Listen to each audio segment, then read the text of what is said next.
যে শিশুরা mobile phone দেখে খাবার খায় তাদের মা বাবার জন্য আজকের এই ভিডিও। কথা বলার জন্য আমাদের ব্রেনের ৩টা অংশকে কাজ করতে হয়।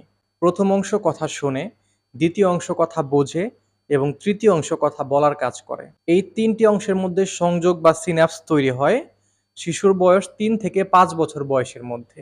এই সময়ের মধ্যে যদি কোনো কারণে বিঘ্ন ঘটে এই সংযোগ তৈরি হওয়াতে, তাহলে পরবর্তীতে লক্ষ কোটি টাকা খরচ করেও এই সংযোগ স্থাপন করা সম্ভব না।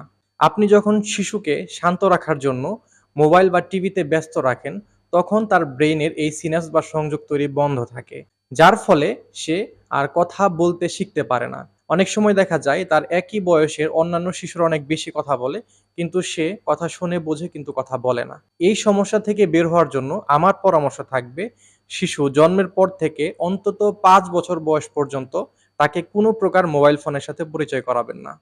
শিশু টেলিমেডিসিন সেবার জন্য সরাসরি হেল্পলাইন নম্বরে যোগাযোগ করার জন্য বিশেষভাবে অনুরোধ করছি।